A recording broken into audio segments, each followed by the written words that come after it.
of God. Amen.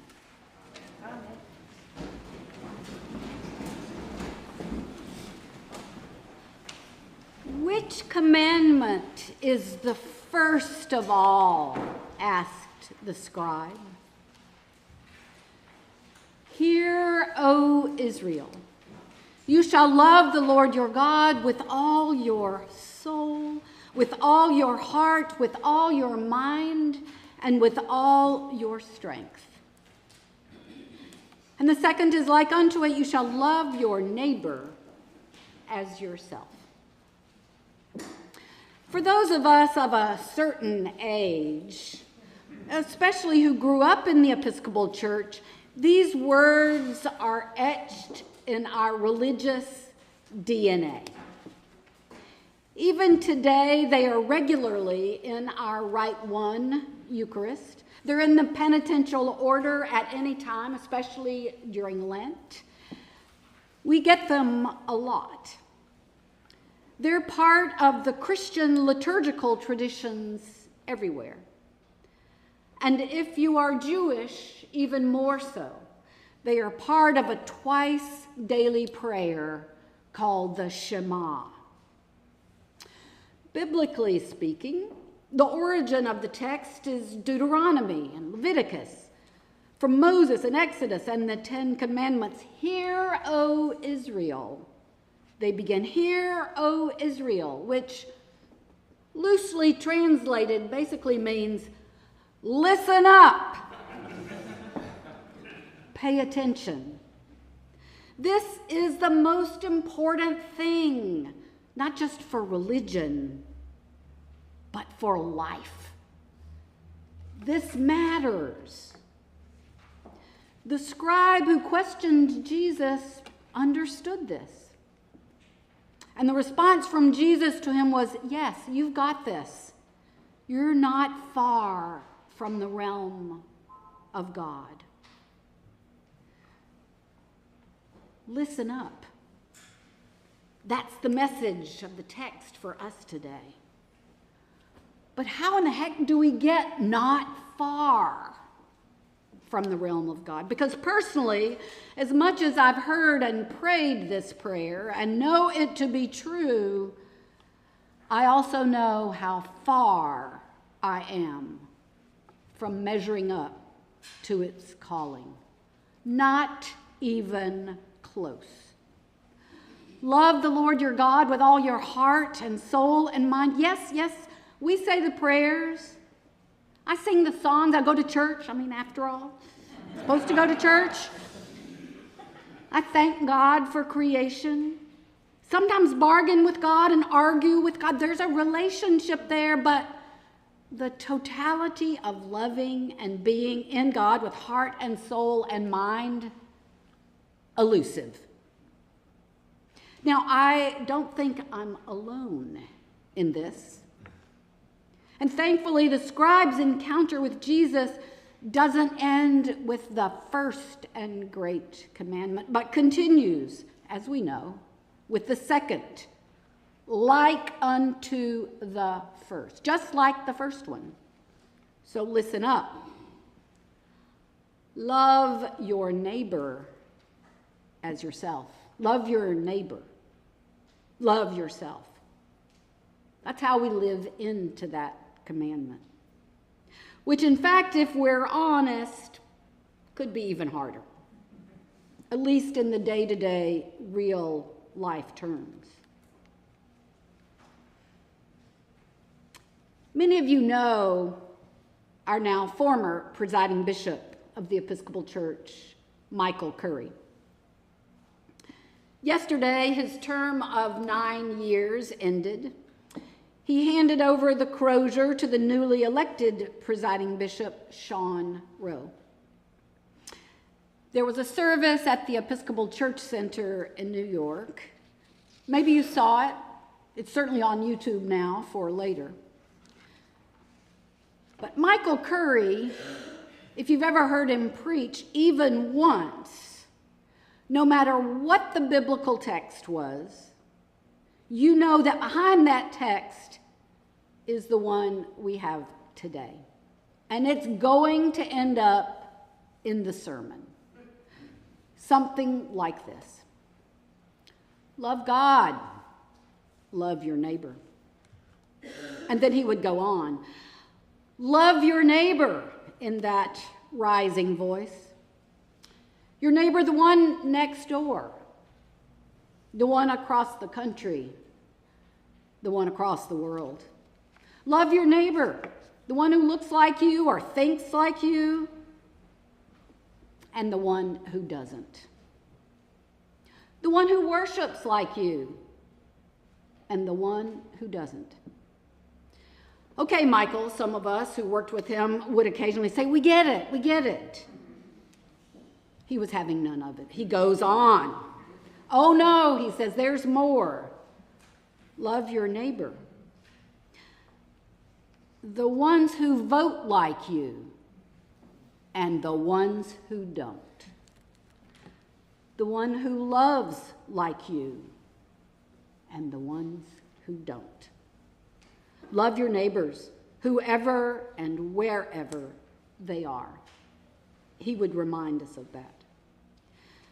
Loving your neighbor, he would say, is also not only the way to God, but the way to loving yourself. That's it. We were created by the power of love, and our lives are meant to be lived within it. That's why we're here. For if it's not about love, it's not about God, the God of all creation. As I said, it turns out that second commandment, like unto the first, is indeed just as challenging. Most especially in these polarized, divided, bubbled up tribal times in which we're now living. Loving your neighbor or your uncle or your aunt or your brother or your sister or the one next door may feel nigh on to impossible. You think, I'll never make it. What does that even look like? And yet I wonder about this text. If it's not so much a lesson about how we don't measure up or how we can't do it, not a lesson about shaming us or showing us that we're not good enough, but maybe it's a gift. Maybe it's a text which invites us to imagine the ways we can actually put this love into action. Or perhaps just notice when others are doing it and the gift they may be giving to us so we can receive their love. Where have you seen it? Where have you experienced it? Where received it? Close to home or far away? For me, it was last Monday night, 9 p.m. I was in the checkout line at the Morton Williams on the Upper East Side of Manhattan. A woman in front of me was laughing cheerfully. I can't sign the screen, she said, because my finger is too cold from the ice cream I'm buying. It's my birthday, and I haven't had time to celebrate. Along with the cashier, we laughed with her and wished her a happy birthday. And then she turned to speak. Now, I must admit, I was wearing a collar and dressed like a priest. And she said, I know you. We offered ashes a couple of years ago at the Ashes to Go together at the 2nd Avenue subway entrance. I smiled in recognition, though I can't say I really remembered. But introducing myself, she did the same. My name is Faith, she said, as we walked out the door. I've been at the polls all day for early voting down on 25th Street. 2,000 people came. Wow. She was amazingly energetic after such a day. And then she continued, I was glad to see so many, but some seemed afraid. "Is it going to be okay?" they asked her. And her response was, "Of course. Our job is to love one another. Isn't that it?" She was certainly doing that. In her world, there was no opposition research. There was no us and them.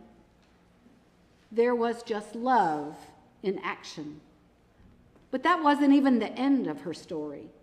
She said one man was there and he really wanted to vote, but he had no address. And we had to let him know that you can't register to vote without an address. And in the end, she spent an hour or two helping to get him shelter. And she said the EMTs were great. I wanted to say, Faith, you were great. That same love is love of neighbor for her, and she offered it to me.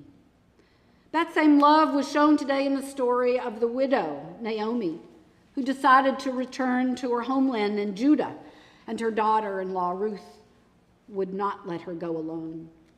"Where you go, I will go," she said.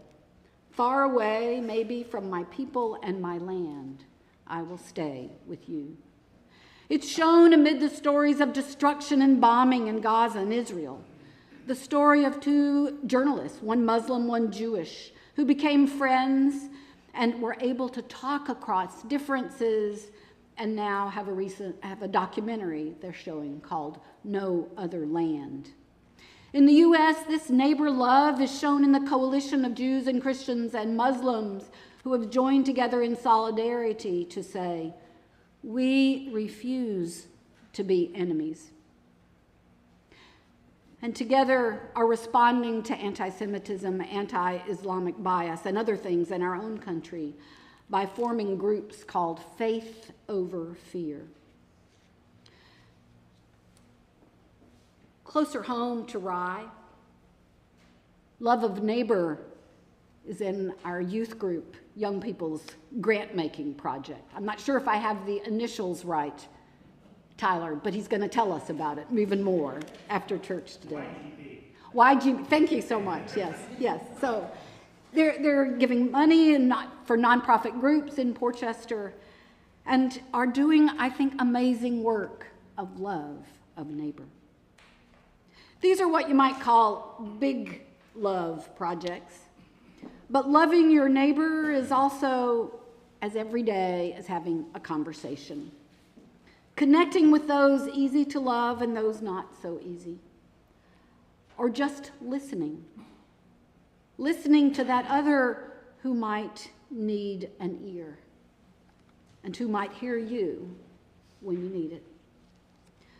Loving your neighbor doesn't mean agreeing.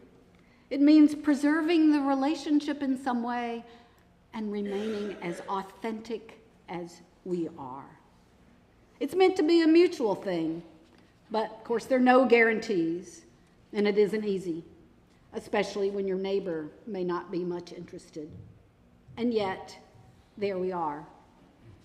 We're going to have some opportunities in these next couple of weeks, I think, to put that love of neighbor in action, to share with others who may agree and who may not, and to live together in a country that has all types of folks, including each one of us, who belong.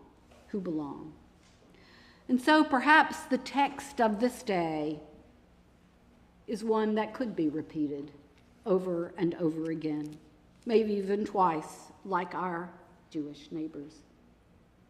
Listen up. Love the Lord your God with all your heart and soul and mind and strength. And love your neighbor as yourself. Hear, O Israel. Hear, O people. Listen up. Amen.